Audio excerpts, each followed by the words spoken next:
Benvenuti, oggi è lunedì 25 marzo 2024. Il sole sorge alle 5.57 e tramonta alle 18.16. La luna sorge alle 18.36 e cala alle 6.01. Oggi si celebra l'Annunciazione del Signore. Il 25 marzo alle 20.30 si celebra l'Earth Hour, l'iniziativa globale del WWF che dal 2007 invita le persone di tutto il mondo a spegnere le luci per un'ora. Questo gesto simbolico dimostra l'impatto che un'azione collettiva può avere nella salvaguardia del nostro pianeta. Il WWF Italia promuove il messaggio meno CO2 più natura uguale futuro, incoraggiando tutti a compiere azioni positive per il benessere del nostro ambiente. Tantissimi auguri a Sir Elton John per i suoi 77 anni. Icona del pop contemporaneo, ha venduto oltre 300 milioni di dischi, posizionandosi tra i primi 5 artisti per vendite globali. È stato introdotto nella Rock and Roll Hall of Fame nel 1994 e nominato cavaliere dalla regina Elisabetta II nel 1998. La sua hit Candle in the Wind 1997 è il secondo singolo più venduto di sempre, con oltre 33 milioni di copie. Con circa 800 canzoni prodotte e oltre 4.600 concerti, Sir Elton John ha lasciato un'impronta indelebile nella musica.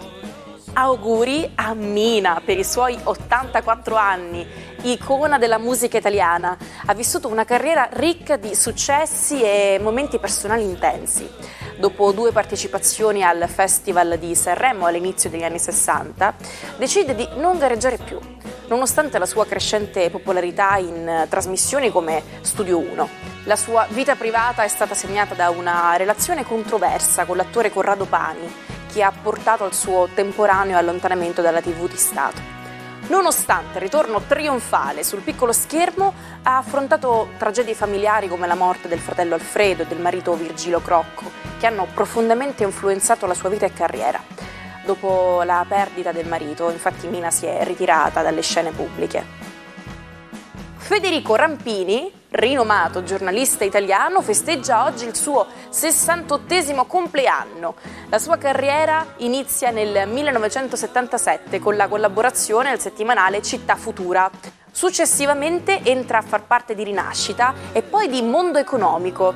Dal 1986 lavora con Il Sole 24 Ore e L'Espresso, assumendo ruoli di rilievo come inviato speciale e vice direttore. Dal 1997 è editorialista e corrispondente per La Repubblica a New York, coprendo eventi di portata storica come l'11 settembre, l'elezione di Obama e la crisi del 2008. Per una curiosa coincidenza, l'Accademia della Crusca festeggia il suo compleanno il 25 marzo, proprio lo stesso giorno della giornata nazionale dedicata a Dante. Per la Crusca si ricorda la costituzione ufficiale dell'Accademia il 25 marzo del 1585, con l'intenzione di istituzionalizzare quelle riunioni tra amici, poeti, letterati chiamate cruscate. Per secoli l'immagine di Dante è rimasta avvolta nel mistero. Le rappresentazioni tradizionali lo dipingevano con tratti marcati, un naso imponente, un mento forte, come quello nell'iconica opera di Botticelli. Ora però gli studi di Moret e Tiago Beaini ci svelano un Dante diverso, lineamenti più dolci, un naso proporzionato e un mento delicato.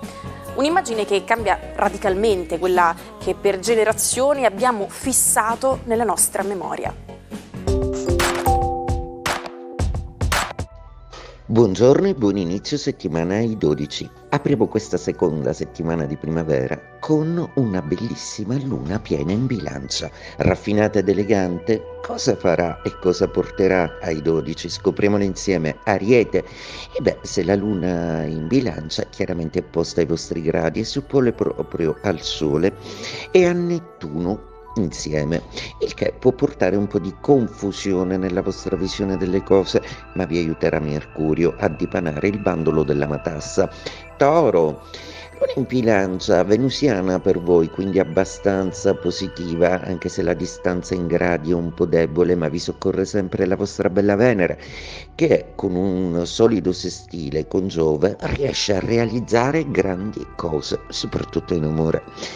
Gemelli, luna di trigono, meravigliosa questa ispirazione lunare che vi porta a pianificare, avere metodo e a fare un programma di cose che volete aggiustare. Cancro, la luna è la vostra signora, ma si compie piena inquadratura in bilancia, il che significa che probabilmente qualche reminiscenza del passato sta per tornare a galla o qualcosa del passato vi impedisce di procedere. Un po' di pazienza e di attesa. Leone, il plenilunio di oggi è un plenilunio assolutamente vantaggioso e positivo per voi proprio perché nel segno amico della bilancia corrisponde all'area della vostra ideale terza casa, quindi comunicazione e immagine sociale. Dateci dentro Leone e tornate a ruggire.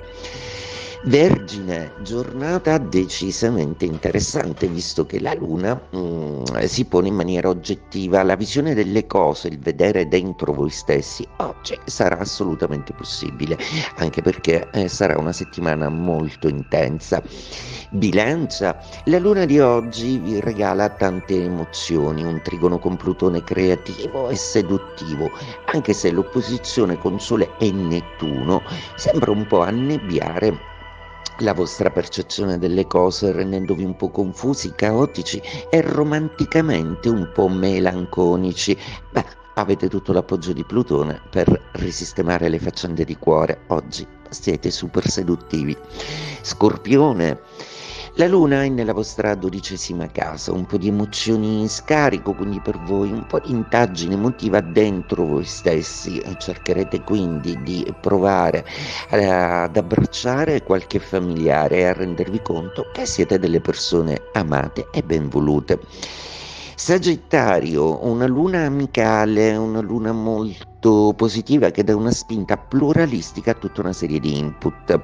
Anche se siete voi generosi dello zodiaco, a volte chiedere agli amici un piccolo aiuto è sano, è corretto, è reciproco. Capricorno, la luna oggi è in quadratura per voi, un po' di destabilizzazione umorale, tutto il resto va bene, quindi poco male. Cercate semplicemente di non farvi schiacciare troppo dal lavoro. Acquario, una luna di trigono che stimola peraltro il vostro ospite Plutone, quindi una luna decisamente molto interessante, molto piena di grandi spunti per creare qualcosa di nuovo. È una settimana molto intensa che si apre all'insegna della creatività. Stupiteci ancora. Pesci, da quando Marte è entrato nei vostri gradi zodiacali qualcosa sembra un po' più pratico, attivo, deciso, forse un po' meno spirituale, ma sicuramente molto intenso e passionale. La luna oggi è opposta al Nettuno che vi ospitate almeno per la prima parte della giornata, quindi un po' di indecisione sul da farsi. Coraggio, non perdetevi d'animo, c'è Marte con voi. La cattedrale di Santa Maria del Fiore è il vero e proprio centro dell'intera città di Firenze, che domina con l'inimitabile cupola del Brunelleschi, la più grande in muratura mai costruita. L'inizio dei lavori di costruzione risale al 1296, ad opera di Arnolfo di Cambio. Ci vollero ben 140 anni per terminare i lavori, nel 1436. Fu consacrata da Papa Eugenio IV nel giorno del Capodanno fiorentino, che cadeva proprio il 25 marzo 1436. Gli argomenti di oggi sono tutti ben collegati tra loro. Quante volte abbiamo sentito citare l'Accademia della Crusca? Sì, perché di nome la conosciamo tutti, ma non tutti sanno perché si chiama così. E allora ve lo spiego io. Chiaramente in esso si esprime il significato di lavoro e ripulitura della lingua. La crusca, infatti, è quel rimasuglio meno nobile che si produce dalla lavorazione della farina. La farina buona, il fior di farina, deve essere separata dalla grezza crusca e lo stesso procedimento deve essere applicato alla lingua italiana. l'Accademia si propone di purificare la lingua, separando le forme corrette dell'italiano da tutte le impurità dell'uso.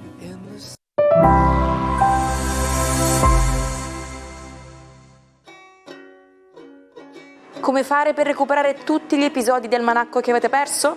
Nessun problema, ci trovate on demand su YouTube sul canale Sicilia Play. Oggi celebriamo il Dante Dì, la giornata dedicata al sommo poeta Dante Alighieri. Il 25 marzo infatti segna l'inizio del suo viaggio epico nella Divina Commedia, dove attraversa i terribili abissi dell'inferno, le montagne del purgatorio e le sfere celesti del paradiso. Dante, il pellegrino e peccatore, è accompagnato da due guide eccezionali: Virgilio, simbolo della filosofia, e Beatrice, emblema della conoscenza teologica e della Chiesa.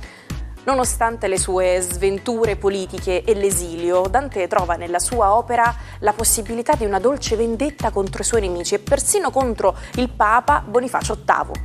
Dante non è solo un uomo, ma è un simbolo dell'intera umanità che cerca la redenzione.